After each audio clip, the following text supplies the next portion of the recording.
संघर्ष नहीं जिनके जीवन में वे भी बहुत भागे होंगे, या तो प्रण को तोड़ा होगा या फिर रण से भागे होंगे। यानी कि जिनके जीवन में संघर्ष नहीं है वो एक तरह से अभागे हैं। और अभागे हैं मतलब ये हुआ कि या तो अपना प्रण तोड़ दिए हैं, प्रॉमिस तोड़ दिए हो, या फिर युद्ध का मैदान छोड़कर भाग गए हो। यही दो प्रकार के लोग होते हैं। तो आज हम लोग का फेयरवेल है, तो आज बात करेंगे स्वामी विवेकानंद जी पर। एक बार एक व्यक्ति ने पूछा भारत को जानना है तो क्या करें। तो उस व्यक्ति ने कहा भारत को जानना है तो स्वामी विवेकानंद जी को पढ़ लो, भारत को जान जाओगे।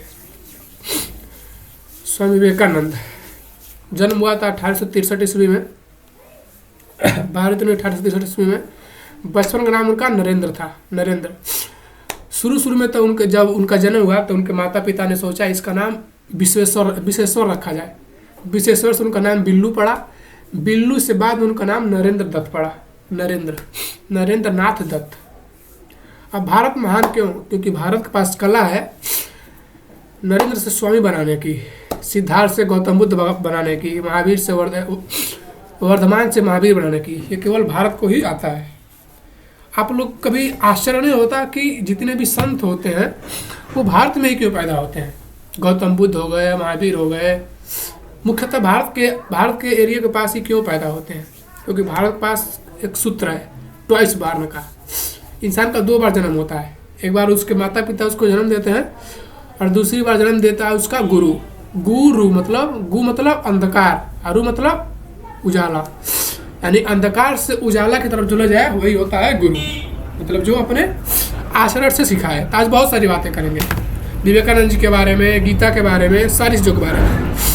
सबसे पहले तो ये बात समझ लीजिए कि जो भी लोग वीडियो देख रहे होते तो विद्यार्थी ही होंगे। तो एक बहुत बड़े फिलोसफर थे, उनसे किसी ने सवाल पूछा कि एक विद्यार्थी के जीवन में क्या होना चाहिए। तो उन्होंने कहा नहीं, मतलब एक लड़का प्रश्न पूछा कि एक विद्यार्थी के जीवन में कौन 3-4 सी चीज़ें होनी चाहिए। तो उन्होंने कहा कि पागल हो, विद्यार्थी है यानी विद्या का अर्थ ही है विद्यार्थी के जीवन में बस केवल एक चीज़ होना चाहिए, विद्या। उसके अलावा कुछ नहीं होना चाहिए।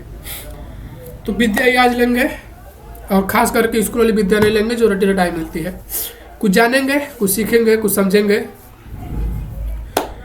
स्वामी विवेकानंद, सबसे पहले उनका नाम का मतलब समझते हैं। स्वामी विवेक आनंद।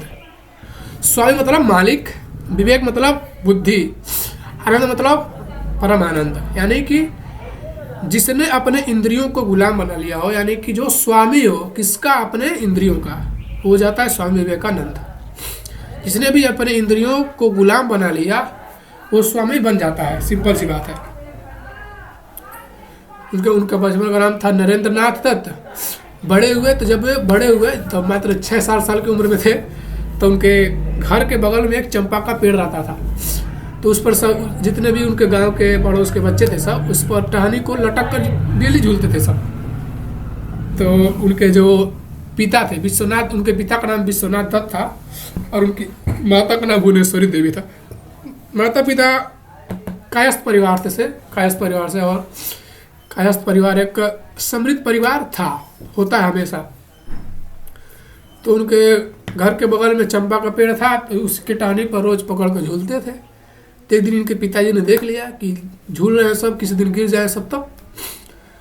तो उन्होंने कहा कि इस चंपा के पेड़ पर एक भूत रहता है, जैसे तुम टहनी पकड़ के लटकोगे वो तुम्हारा सीना मोड़ देगा। जैसे मतलब कहेंगे जैसे ही तुम लोग पकड़ के उसको लटकोगे सीना तुम्हारा गर्दन मोड़ देगा। अब सभी बच्चे डर गए। तो उनके पिताजी सोचे कि अगले दिन अब कोई आएगा नहीं, लेकिन विवेकानंद तभी जाकर लटक रहे थे। तो उनसे बच्चों ने पूछा, अरे भूत आता है इस पर, तुम लटकोगे वो मोड़ेगा तुम्हारा गर्दन। तो स्वामी विवेकानंद जी बोले कि पागल हो, रहता तो इतना समय से झूल रहे हैं, तोड़ नहीं देता तभी से। ये पापा मुझे हम लोग को बेवकूफ़ बना रहे हैं। बचपन से एक्स्ट्रा ऑर्डिनरी माइंड के थे, प्रेजेंस ऑफ माइंड एकदम खतरनाक था उनका। धीरे धीरे बड़े हुए, अब उनके पिता की मृत्यु मतलब आकस्मिक मृत्यु हो गई। अब जैसे ही पिता की मृत्यु हुई सारा परिवार का बोझ उन्हीं के ऊपर आ पड़ा और धीरे धीरे उनकी आर्थिक स्थिति बिगड़ती गई आर्थिक स्थिति। फिर वो जाते थे, वो सत्य की खोज में निकले। मतलब उनका व्यवहारिक जो शिक्षा से उनका लगाव था नहीं, वो चाहते थे सत्य खोजना कि इस दुनिया में सत्य क्या है। सत्य खोजते खोजते पहुँचे रामकृष्ण परमहंस के पास। रामकृष्ण परमहंस के पास जब पहुँचे तो देखिए वो रो रहे थे। जब आप रामकृष्ण परमहंस के बारे में पढ़ेंगे तो वो रोते रोते बयान करते थे। तो उसको देखकर बहुत प्रभावित हुए विवेकानंद। फिर से घर आए, उनको चैन नहीं मिल रहा था, शांति नहीं मिल रही थी। तो सत्य की खोज में निकलना उनके लिए अब बन गया था क्या है इस जीवन में, क्या अगर मिल जाए तो सत्य की खोज हो सकती है। उसके बाद से जब अब रामकृष्ण परमहंस के पास वो जाने आने लगे, एक दिन रामकृष्ण परमहंस ने कहा कि देखो, अपने सारे शिष्यों से कहा, उसी में स्वामी विवेकानंद जी भी थे। तो स्वामी रामकृष्ण परमहंस ने कहा देखो, सब लोग अपने घर से एक एक मुट्ठी चावल लाएंगे, लेकिन कोई देखे नहीं। सभी शिष्य गए, सभी लोग एक मुट्ठी चावल लाए, विवेकानंद जी लाए ही नहीं। तो उन्होंने पूछा कि तुम्हारे घर चावल नहीं था? कहा था कि चावल था, लेकिन मुझे ईश्वर देख रहा था, इसलिए मैं नहीं लाया हूँ। उस समय स्वामी रामकृष्ण परमहंस जान गए कि इस बच्चे को सत्य का अनुभूति कराना बहुत जरूरी है। समय बीतता गया। मतलब एक समय ऐसा आया था जब उनके घर में खाने को नहीं होता था, और जब भजन वजन करके आते थे घर पे, तो अपने जब अब उनका परिवार बहुत बड़ा था, 10 भाई बहन थे, माता थी। तो जब आते थे भूखे रहते थे, लेकिन कहते अरे माँ बहुत खाना खा के यहाँ पे एकदम भरा हुआ है, और सारा भोजन अब माँ खुशी खुशी खा लेती। माँ को लगता था कि खा कर आया तो मैं खा लेती हूँ। तो बचपन से ही उनके अंदर करुणा थी, सेवा की भावना थी। और कोई भी इंसान बचपन से ही उसका लक्षण दिखने लगता है कि भविष्य में, आने वाले भविष्य में क्या करेगा। उनका फोकस एकदम लेजर साफ रहता था। एक बार वो पढ़ रहे थे पेड़ के नीचे बैठकर, उधर से एक बारात चली गई, आज मेरे यार की शादी है, बारात चली गई पूरा। और किसी ने आकर, बारात में था कोई गुम हो गया था, किसी ने आकर पूछा कि भाई साहब इधर से बारात गई है कोई? नहीं। बोले नहीं, मुझे पता ही नहीं चला, मैं पढ़ रहा था। तो लेजर साफ फोकस था, एकदम फोटोग्राफी में हो रही थी उनकी, स्वामी विवेकानंद की। उसके बाद से मतलब केयरिंग थे, कंपैशनेट थे। और एक बार जब अपने खाना खा रहे थे तो उनकी माता ने उनसे चाकू मांगा। तो जब चाकू वो दिए तो धार की ओर अपने पकड़ लिए, और जो पकड़ने वाला था वो माता की ओर कर दिए। तब वहाँ से उनकी माता समझ गई कि नहीं, ये मेरा जो पुत्र है वो सबसे अलग है, मतलब इसके अंदर सेवा करने की भावना है। ये सारी जो बातें मैं बता रहा हूँ, स्वामी विवेकानंद जी की बुक है ध्यान और मन, उसी से सारी बातें मैं बता रहा हूँ। कोई भी ऐसा नहीं है कि बनावटी बात है। जिसको पढ़ना हो वो, मतलब जिसको सत्य की जांच करना हो वो जांच कर सकता है। एक बुक का नाम है ध्यान भाई स्वामी विवेकानंद, एक का नाम है मन और उसकी अनेक विधियाँ ध्यान करने की, उन्हीं दोनों बुकों में लिखा है। लेजर साहब फोकस उनका इतना खतरनाक था, वो पढ़ने में इतना लीन गए थे। 3 दिन एक बार जब वो पढ़ रहे थे तो इतना पढ़ने में लीन हो गए, इतना पढ़ने में लीन हो गए, 3 दिन बीत गया, 3 रात बीत गया। और कमजोरी, खाना न खाने की वजह से, कमजोरी की वजह से वो बेहोश हो गए। जब उन लोगों ने उठाया, कहा कि अरे उठो, क्या हुआ तुमको? तो कहा कि तुम्हारे 3 दिन, आज 6 तारीख है, 3 तारीख को शुरू किया, 6 तारीख को जागे थे। मतलब लेजर साहब फोकस था, एकदम काम में डूबना नहीं आता था। वही उनको एक चीज़ महान बनाता है। वही कहते भी हैं, उठो जागो और तब तक न रुको जब तक कि लक्ष्य की प्राप्ति न हो जाए। ऐसे थोड़ी नाम है। और उनके जन्मदिन पर ही मनाया जाता है नेशनल यूथ डे, यानी कि जवानी हो तो स्वामी विवेकानंद की जैसे, नहीं तो न हो। तो जब वो बड़े हुए, जब गए इंग्लैंड गए, तो वहाँ पर एक प्रोफेसर था, मतलब नहीं प्रोफेसर और बाद में आएगा, एक लाइब्रेरी में जाते थे, डेली 6-7 किताब लाते थे, लेक्चर लाते थे, सुबह ले जाते थे, शाम को दे देते थे, सुबह ले जाते थे, शाम को दे देते थे, सुबह ले जाते, शाम को दे देते थे। तो लाइब्रेरियन थोड़ा चिढ़ गया, परेशान हुआ कि पढ़ता भी है कि नहीं है। तब एक दिन पूछ लिया कि स्वामी तुम पढ़ते भी हो कि वैसे ही क्यों बार बार किताब सुबह ले जाते हो, शाम को पहुँचा देते हो? तो कहा नहीं भाई मैं पढ़ता हूँ, पूछ लीजिए जहाँ से पूछना है। और जब उसने पूछना शुरू किया कि इस चैप्टर में, इस पाठ में, इस कौन सा हेडिंग है, तो स्वामी विवेकानंद जी 7 किताबों के बारे में बता दिए। इस चैप्टर का नाम है, पेज नंबर है, हेडिंग ही है, उस वही चीज़ उनको महान बनाती है। फोटोग्राफी मेमोरी कैसे बिल्ड हो। जब अगला बात आती है, एक बार जब वो बहुत फेमस हो गए तो एक प्रोफेसर था, उसने स्वामी विवेकानंद जी को बुलाया कि आइए हमारे घर डिनर पर आइए। तो जब डिनर पे आए तो अब अंग्रेज लोग हैं तो सभी लोग खाना खा रहे थे चिम्मच से, छुरी से। वहाँ के लोग जानते ही आप लोग वहाँ के लोग का भोजन कैसे करते हैं लोग, और ये लगे हाथ से खाने। तो उन लोग को बहुत अजीब लगा, क्या है सब लोग चिम्मच से खा रहे हैं, आप हाथ से क्यों खा रहे हैं। तो उन्होंने कहा कि देखिए, मैं ये अनुमति कभी नहीं दूंगा कि जो मेरे लिए खाना हो वो मुझसे पहले कोई और खा ले। आप लोग चम्मच से खाते हैं तो चम्मच पता नहीं कितने लोग यूज करते हैं, यानी कि आपका भोजन जूठा हो गया, इसलिए मैं हाथ से खा रहा हूँ। सभी लोग उनसे एकदम प्रभावित हो गए थे। वैसे ही एक बार जब जा रहे थे जब वहाँ पर शिक्षा भी ग्रहण किया, मतलब विदेशों में स्वामी विवेकानंद ने शिक्षा भी ग्रहण किया।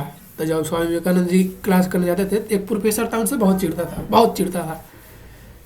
तो एक बार क्या किया उसने, एक बार स्वामी विवेकानंद जी मतलब प्रोफेसर भोजन कर खाना खा रहा था, तो फिर से वहीं पर स्वामी विवेकानंद जी पहुँचे।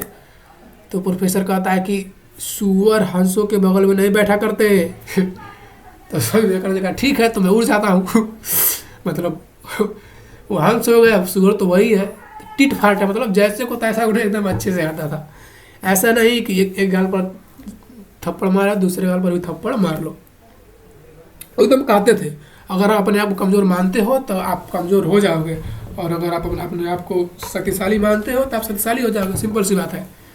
मनुष्य अपने आप को कमज़ोर समझना सबसे बड़ा पाप होता है दुनिया का। वैसे अब प्रोफेसर उससे बहुत चिढ़ गए। फिर से जब एग्ज़ाम देने के बाद आई तो सभी लोगों ने एग्ज़ाम दिया, विवेकानंद जी ने भी एग्ज़ाम दिया।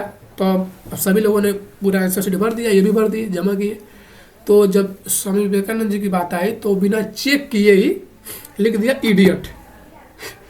तो जब स्वामी विवेकानंद देखे तो कोई दुखी नहीं मिले, कहे आपने अपना सिग्नेचर तो कर दिया लेकिन डेट तो लिखे ही नहीं है। तो मतलब इडियट वो खुद है। तो जैसे को तैसा उन्हें एकदम अच्छे से करना आता था। सुभाष चंद्र बोस कहते थे अगर भारत को जानना है तो स्वामी विवेकानंद जी को जान जाओ। आप लोगों को बहुत आश्चर्य होगा, सुभाष चंद्र बोस, भगत सिंह, जमशेद जी, जो टाटा कंपनी है, जमशेद जी, नरसान जी टाटा, तीनों लोग के गुरु स्वामी विवेकानंद जी थे। तीनों मतलब स्वामी विवेकानंद जी को तीनों लोग अपना गुरु मानते थे। अब ऐसे समय बीतता गया। अब बाद में जब यात्रा उनका अधिक समय विदेशों में ही बीता, तो एक बार वो जब विदेशों में यात्रा कर रहे थे तो एक बार वो जा रहे थे तो 4-5 लड़की देखी सब। अब स्वामी विवेकानंद जी बहुत एक कीमती घड़ी पहने हुए थे, तो अब संत जैसा कपड़ा पहने थे। तो लड़कियों ने सोचा कि अब स्वामी विवेकानंद जी को परेशान किया जाए। तब सोच कहें सब, स्वामी अपना घड़ी निकाल कर दे दो, नहीं तो मैं बोल दूंगी, हल्ला कर दूंगी कि तुम मुझे छेड़ रहे थे, मेरी इज्जत पे हाथ डाल रहे थे। स्वामी विवेकानंद जी चुप रहे कि तू सुना नहीं दे रहा, मैं बोल रहा हूँ अपना घड़ी मुझे हम लोग को दे दो, नहीं तो मैं हल्ला करने लगूंगी, तुम मेरी इज्जत पे हाथ उठा रहे थे। तभी चुप रहे। तो कहा, तब लड़के को लग रहा है सुन नहीं पाता है, बोल नहीं पाता है। तो स्वामी विवेकानंद कहा लिख कर दो, इशारा से कहा लिख कर दो। तो जब अब उसने उस कागज़ पर लिख दिया कि तुम मुझे अपना घर दे दो, नहीं तो मैं पुलिस को फ़ोन कर दूंगी कि तुम मेरी इज्जत हाथ उठा रहे थे, मुझको छेड़ रहे थे। अब जैसे ही लिख कर लड़कियों ने दिया, कहे अब बुला लो पुलिस को, क्योंकि अब तो वो लिख कर दे दिया है। तो एकदम प्रेजेंट सामान्य एकदम खतरनाक उनका होता था। वैसे ही एक बार जब यात्रा कर रहे थे, वो जहाज से यात्रा कर रहे थे, तो एक बार न्यूज़पेपर मतलब जो जहाज चलाने वाला था वो न्यूज़पेपर पढ़ रहा था, पढ़ कर रख दिया। तो स्वामी विवेकानंद जी पूछे कि मैं भी पढ़ सकता हूँ इसको। तो कहा कि हाँ पढ़ लो, लेकिन देखना ध्यान से। तो स्वामी विवेकानंद जी ने पूरा पढ़ लिया और अपने दोस्त को दे दिया। उनके जो दोस्त थे वो भी मांगने लगे कि तो मैं भी पढ़ता हूँ, तो वो भी पढ़ने लगे। अचानक से हवा बहा और जो समाचार पत्र था वो समुद्र में गिर गया। और जब समुद्र में गिर गया, अब मालिक लगा चिल्लाने, बदतमीज हो, सब गिरा दिया, सभी में पूरा पढ़ा भी नहीं था। तो कहा कितना, तो स्वामी जी बोले कितना चिल्ला क्यों रहे हो, लाओ कोई पेपर दो, मैं सारा खबर लिख देता हूँ। और जब पेपर दिया और विवेकानंद जी ने सारा एक एक शब्द मिला के पूरा पेपर उतार दिया। और ये जब बात पता चली कैप्टन को, तो उसने जाके अमेरिका का सबसे जो फेमस अखबार था न्यू हेराल्ड, उसमें उनका स्टेटमेंट लिखा कि हाँ एक आदमी है जो भारत से आया है और वही सच्चा सन्यासी है। उसकी फोटोग्राफी में तो किसी की तुलना की ही नहीं जा सकती। इस तरह के थे हमारे स्वामी विवेकानंद जी। उनका सबसे फेमस वो इसलिए है, वो ये है कि उनका शिकागो का भाषण। तो अब सबसे उससे पहले जब शिकागो भाषण देने गए, सबसे पहले तो जब शिकागो को भाषण देने गए तो उनके पास पैसा वैसा था नहीं, कुछ नहीं था। तो वहीं के एक इंसान एक लड़की से मिले, तो उन्होंने उसका पैसा अफोर्ड किया और शिकागो में उनका नाम लिखवाया। अब सब लोग, अब नियम था कि सब लोग सूट बूट पहन कर आएंगे, लेकिन वो तो स्वामी तक है नहीं, मैं तो अपने कपड़े में ही आऊँगा। तो इनके इस तरह के व्यवहार से इनका नाम एकदम, इनका नंबर एकदम पीछे कर दिया था कि सबसे लास्ट में आएगा, बोलेगा 2 मिनट, जब सब लोग वैसे सब लोग चले जाने लगेंगे तो इसके बाद कोई सुनेगा ही नहीं। सबसे लास्ट में नाम कर दिया, सब लोग बोल चुके। और जैसे ही जब स्वामी विवेकानंद जी आए, और वो उन्हें 2 मिनट का टाइम था, 2 मिनट का टाइम दिया था बोलने के लिए, लेकिन उनका जो स्पीच था इतना ओजस्वी था, इतना फेमस स्पीच हुआ कि वहाँ पर लोगों ने 2 मिनट को जगह 2 घंटे सुना। और जैसे जैसे उनका आवाज़ रुकता, लोग खड़े होकर ताली बजाते थे, बैठ जाते थे, 2 घंटे तक सुने हुए। अब लास्ट में स्टैंडिंग हो गया, मतलब सब लोग खड़े होकर ताली पीटने लगे कि हाँ इसे कहते हैं असली सन्यासी। और वहीं से वो फेमस हुए एकदम। और जब फेमस हो गए तब ब्रिटेन के प्रधानमंत्री ने उन्हें बुलाया भोज पर। जब भोज पर बुलाया तो उनको सोने के लिए दिया गया, सोने का बेड दिया गया, उस पर खूब मखमली गद्दा दिया गया। तो उन्होंने कहा कि मेरी माँ इस समय घर होगी तो वो ज़मीन पर सोती होगी, तो मैं कैसे सोने के मौका पर सो सकता हूँ। और वो नहीं सोए, वो ज़मीन पर सोए। और तभी से उन्होंने सबका किसी के घर जाना मतलब रिजेक्ट कर देंगे, मैं किसी घर जाऊँगा नहीं, क्योंकि मेरा देश गुलाम है, सभी लोग गुलामी के जंजीरों में जकड़े हुए। अगर मैं सोने के बेड पर सोऊंगा तो वो मुझे तब मैं कहलाने का नहीं होऊंगा कि मैं इस देश का एक अच्छा नागरिक हूँ। इस तरह कहते हमारे स्वामी विवेकानंद जी। अब जब उनका समय बीतता गया, धीरे धीरे बीमार पड़ते गए। वो इतना दिन भर में केवल 2 से 3 घंटा सोते ही थे, काम काम काम। समय बीतता गया और धीरे धीरे 39 वर्ष की उम्र में उनको 41 बीमारी हो गई, कैंसर, बहुत सारी बीमारी हो गई। तो जब उनकी माता उनसे मिलने आई तो अब जो जिस आश्रम में रहते तो ब्रह्मचारियों का आश्रम था, तो अलाउ नहीं था माता पिता को आना, लेकिन उनकी माता आ गई, लोगों ने कहा जाने दो। तो जब गई मिलने तो उन्होंने माता को कहा चले जाइए, सीधे कहा चले जाइए, क्योंकि रूल इज रूल, मतलब नियम होता है। और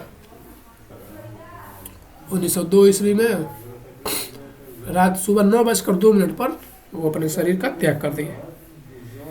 अब ऐसा था उनका जीवन। अब उनके जीवन से हम लोग सीख क्या सकते हैं? उनका बस 3 को थ्योरी था। पहला, do not forget who is helping you, मतलब ये कभी मत भूलिए कि आपकी सहायता किसने आपकी सहायता किया था।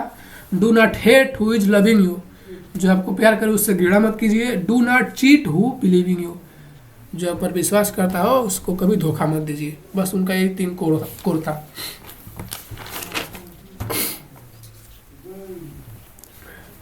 उसके बाद अब आगे आते हैं